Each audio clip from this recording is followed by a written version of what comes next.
Hey, this is Jack, and this video is 5 powerful signs that he is your man. Now, if you're new to the channel, you haven't subscribed, I would love you to go ahead and just subscribe to the channel. You can click the button there and then tap the bell notification so you hear new videos when they come out. And a quick invitation, I have a free webinar. It's called The 3 Keys to Being Relationship Ready. It's with my teaching partner, Clayton Olson. It's been getting rave reviews. It's got awesome content. It's a really valuable use of 90 minutes. If you haven't done it, just find the link below this video, click that, and select a time that works for you in your time zone. I'd love to have you there with us. So, is he my man? This question comes up a lot. You know, I've coached thousands of hours helping women in relationship, and it's super common. I know from those hours that you might find yourself in relationship with someone or getting to know someone or someone that's been orbiting in your life for a while, and you are wondering, is he really my man? Is it worth continuing to invest in him? Is he likely to commit to me at some stage? Would I even want to commit to him? These questions are common, and as common as those questions are is also the experience of doubt. Right? Lots of questions turning around your mind, lots of unsettledness about whether the relationship is right and where it's going. So my intention in this video is to help assuage those doubts, is to help you find more clarity, and I want to do that through giving you 5 things that you can pay attention to. And I'd really encourage you to stay for the 5th one because it's probably the most important of all. And I hope this video works for you. I am still a little bit jet lagged, I'll be honest. We flew back to England 2 days ago, and my body clock is still a little bit confused. So hopefully that won't impact too much what we're doing in this video. This actually here is back at my parents' house. So this is the environment that you might see in a few future videos as well. All right, so the first powerful sign that you can look for that he is your guy is that he has consistency in the way that he approaches you, that he consistently shows up for you, that he consistently pays attention to the connection with you, that he consistently initiates with you, that there's a cadence that you can start to rely on and trust that he's going to be there for you in his life. And I'd say when this isn't there, this is one of the biggest red flags, right? A lot of times I talk with women and they're like, well, he's hot, then he's cold. You know, he's super in touch, then I don't hear from him for 5 days. Then he's in touch, then I don't hear from him for a week. And I'm just here to say, you know, if you really want a committed partnership, that is not the cadence, that in and outness. That's not really the cadence of connection, the rhythm and frequency of connection that tends to really have someone be your guy. You know, so it might be a little bit of tough love for you in this video. If you've got that rhythm going on, I want you to lean into your intuition and notice that's not really the trustworthy connection that you can rely on in your hour of need, that you can rely on to have a guy attend and be present to you. You're worthy of that. You deserve that. And if that kind of connection is coming out, I'm not making it wrong. I'm just saying it's not what you want. And therefore, a lot of this is about honoring what you want. Now, the consistency can come from him. It can also come from both of you, right? For a relationship to last over the longer term, oftentimes you'll both need to have some kind of consistency of coming back together, being able to take space, coming back into connection, taking space, coming back into connection, and that mutually you want that. It might be that he initiates more of the connection, but that you notice that you also show up with some kind of consistency. And there's a way that that consistency actually allows you to grow together, and it allows you to do the kind of work together that inevitably in a mature, real relationship will come up. Right? There will be edges, there will be conflict, and consistency of wanting to be together, consistency of wanting to hang, spend time, work things together, that is going to be super invaluable. All right, the second powerful sign that you can look for is that this guy sees you. That this guy sees you. He actually gets who you are. On a deep level, you could call it a soul level, or just the real self, or your authentic heart, your true desires. This guy kind of gets you. He sees you. It's not that you have to leave parts of you out of the relationship, or that, you know, perhaps you're a really spiritual person and he's not at all, you know, or that you're super career focused person, and that he just doesn't really get that about you and wish that weren't true. You know, whatever is the true self that wants to come through you, you want to partner with someone that is an advocate of that true self, that is an encourager of that true self. It's hard enough to be our true selves in a culture at large that doesn't really encourage that. So you want to have someone in your life that's in your corner, encouraging more and more of your truth and realness and depth to come out. So as objectively as you can, and this can be hard because you're probably invested if you've already got someone in your life, but as objectively as you can, notice, does this person really see me? Do they really get me?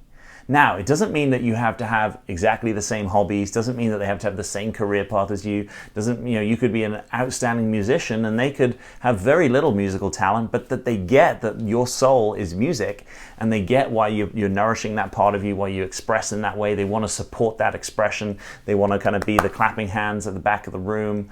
That there's an orientation in them to the things that are important for you, and that there's no part of you that you've got to leave out of the relationship. Now, here's why that's really important. If people over a long period of time leave a significant part of themselves outside of a relationship, it makes that relationship less stable, and it also makes people more prone to seeking love interests outside of the relationship, right? So if you look at the work of Esther Perel, and she's looking at infidelity, one of the main reasons that people go outside and stray outside of the relationship is because there's a part of themselves that they haven't expressed in the relationship. Often it's more about that than it is about the other, you know, the new love interest. It's actually that they're just allowing that part of them or bringing it alive. So if you're noticing, I don't really feel like I have the right to bring this part of me into the relationship, I do want to encourage you to get curious. Is there anything on your side of the fence that you are doing that is stopping that? Do you have any story about it? Do you have any defense about it? Do you have a story that they would need to be doing X, Y, Z in order for me to allow that part of myself to express? Because sometimes we create these kind of unconscious rules that aren't actually serving us. But if you are in a real conversation saying, hey, this kind of thing's important for me and I want to have this expressed in our relationship, or I want to know that you get that this is important to me, or that you allow me to be my full self. If that conversation is really happening over a period of time and it's not bearing fruit, this could be a real question for you to be in as to whether this relationship will serve you over the long term. All right, in at number 3, the third powerful sign that he is your man is that he actually wants to be your man. Now that might sound super simplistic. You're like, Jack, come on, of course. But oftentimes there's a lot of questions going on about, do I want to be in a relationship with this guy? And a woman doesn't really have clarity where she stands with him. Right? He hasn't declared, look, I want to be with you. I want to be in a relationship with you. I want to see this as something serious, or I want you to be my committed partner. He actually hasn't declared his hand. Now, if he really hasn't declared his hand over a long period of time, that may be important information in himself, right? Most women are going to want a guy that after a period of time is actually clarifying with them what his intentions are for them, right? They want that kind of leadership. They want that kind of initiative. But if that's not forthcoming, you may need to have a real heart-to-heart conversation, again, bringing as much objectivity as you can to see, hey, where does this guy really stand with me? Like, does he see me as his woman? Does he see me as his person that he wants to be with, he wants to share his life with, that he wants to build something with? And if he doesn't, you might have to do the difficult thing. Even if you're in love with him, you might have to hold a boundary and say, you know what, I actually want a partner, a genuine partner that's going to show up, see me as their person, and want to build a life with me. Because again, you're worth that. And I believe if you've got an authentic desire, that life over the long term don't deny you the ability to fulfill on that desire. It might be that you have to step up in honoring yourself and taking your stand. So it's important to get to the essence. This is why these difficult conversations about, well, what is this and where's this going? They're really important.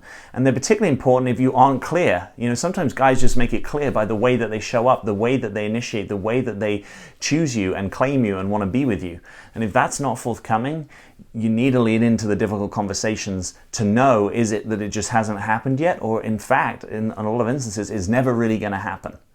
Right? And as hard and as difficult and as painful and as heartbreaking as that may be, you want to get in there and be in a relationship with reality. It's much less painful to get to that reality from your own heartfelt questioning and conversation than it is one day just to have that rug pulled from under you where you were in a fantasy that he was your guy and actually he's never thought of you fully in that way, or he's never felt committed to you in that way. It feels different.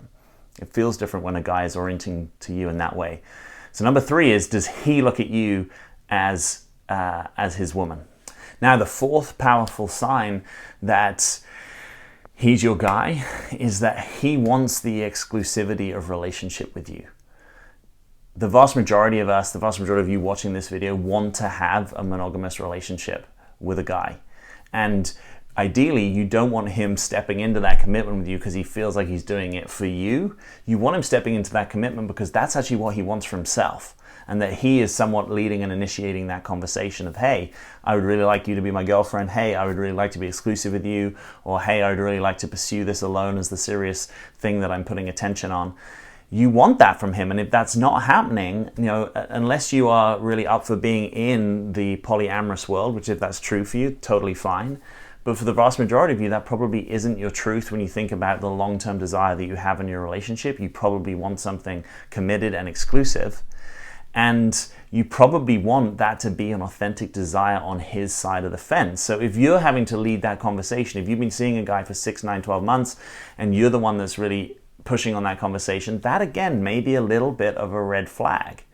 Right? Now, I'm not saying that he's the only one that can lead that conversation, but for a lot of you, you probably want him to be as interested in that conversation as you are. Right? And again, when a guy is really interested in you, generally he doesn't have a problem stepping into that conversation with you and saying, hey, should we do this? Hey, should we make sure that we're not seeing other people? Hey, can we be in this just us? Right? That you want that desire coming from him. So all of these things, it's not that any one of them is, if it's not there, it's definitely this relationship isn't the right one, but they're all these kind of powerful indicators that should have you in the inquiry. It's not for me to say whether this guy is or isn't for you. I'm trying to facilitate your deeper inquiry about what is true and real and going on here. And these are a number of things that you can just notice, like, okay, so he's not really showing up consistently. He's not really initiated the exclusivity conversation, and I'm not sure that he fully sees me. If that's going on, I'm like, does this really, in your intuition, not just in my, somewhat objective assessment as someone who's seen a lot of relationships and coached a lot of women, it's like in your assessment, if you can get to it, what is your intuition? Like, what does your heart really tell you? Even if you love this guy, even if you have really strong feelings for him, there's this kind of other quality that you might notice where you can really start to look into and say, is this really my guy? Does he really make me feel like I'm in a committed relationship? Does he really orient to me like he really cares, that he wants to show up and that he wants to continue to show up for me? So number 4 is who is initiating that exclusivity conversation. And then number 5, and I think this is the most powerful, and I've sort of started to touch on it at the end of the last point. Number 5 is, what is your quiet knowing? If he's really your guy, you may find internally that there's this sort of quiet knowing that starts to come online, and it may happen quickly or it may take quite a while. But at a certain point you notice, I don't really have questions about whether he's my guy. Yeah, there may be edges that we have conflict over. It may not be that we meet each other all the time in every single way. But there's this sort of sense of like, I can't really imagine wanting to be with someone else. There's a sense of, this kind of works. This is my person. And it's like all the different vectors of questioning that might have you up here, that sort of goes away. And like here downwards in your heart and in your body, maybe even in your soul, there's a kind of knowing like, yeah, this is the person I want to play with. This is the person I want to be with. This is the person I want to build a life with. And you might surprise yourself that just one day you kind of just wake up with that knowing, If you found in the past, and this is true in my experience, if you found in the past you're often trying to think your way into things, right? Like doing your shopping list or drawing up pros and cons, or looking at Myers-Briggs or Enneagram types or astrology and trying to figure it out through these systems. And not to say that there isn't huge value in these systems, but I don't think any of those things can replace this deeper knowing that I'm talking about. And so it's almost like the orientation that may have been towards the, I want to know, I want to get a reading, I want to find out, might just be like, yeah, I kind of know. I kind of have a sense that this is it. This is what I want to do. So notice if that's present. Now, if it's not present, doesn't mean that it can't be present, right? I talk a lot, if you've heard me in other videos, that, you know, when we know, and when we don't know, we don't know. And as simplistic as that sounds, it's like you might want to be comfortable with the unknowing. But if you've been with someone for a long time and you still don't have a knowing, then I would be curious about what's really going on there. Then I would be curious about whether you have a knowing that actually there's something that's not really fundamentally right for you about this relationship, or that's not allowing you to relax into it, to grow into it, to trust it, and to build it with someone. You know, so this sort of quiet knowing can be really powerful. And just in my own experience, there's something really nice about being in a relationship where it's actually not from this place of, oh, do I, don't I, will I, won't I, should he, shouldn't he?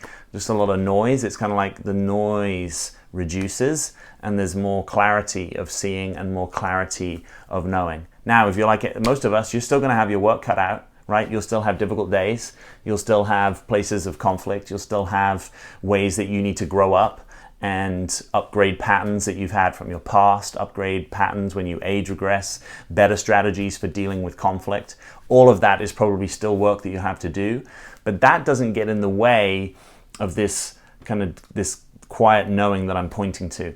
The other thing I want to distinguish is you may feel differently. What I'm a fan of is people not making decisions about relationship from a place of defense or a place of wound or a place of trigger and rupture. Right? Most of us are going to have some of those places in relating with someone. And from those places, if you are shut down or age regress or defended or super angry, you may feel a bit differently about what's going on in the relationship. Right? You may have questions and doubts that come up when you're in that really triggered place. I'm a bigger fan of saying, okay, that might be true in those situations, but when you're really centered, you're feeling yourself, you're close to your heart, you're close to yourself, what feels true from that place, or what appears true to you from that place? Because that will be a better read. You know, if you break up a relationship on the back of a rupture or a big argument, oftentimes that's not a true breakup, because it's like, yeah, the part of you that is really triggered or pissed wants to push the other person away or wants to defend yourself. Sometimes you need to defend yourself, but that's not necessarily the truth of the heart, right? We want to be able to peel under those layers of defense and notice what is really there, what is really going on. So, those are my 5 tips, 5 powerful signs for noticing if he's the guy. I would love to know your experience. I also have a video, if you haven't seen it, called Is He the One? Which was a live stream I shot. It's over 2 hours of footage that if you've liked this video, you'll love that. It really dimensionalizes some of the things that we've talked about in this video. It also answers a lot of people's questions. So find that video. I'll try and link it here. Again, if you haven't, please just click the button, subscribe to the channel, join us on this journey. It's a fantastic community. And as always, I'm Jack. Thanks for being here.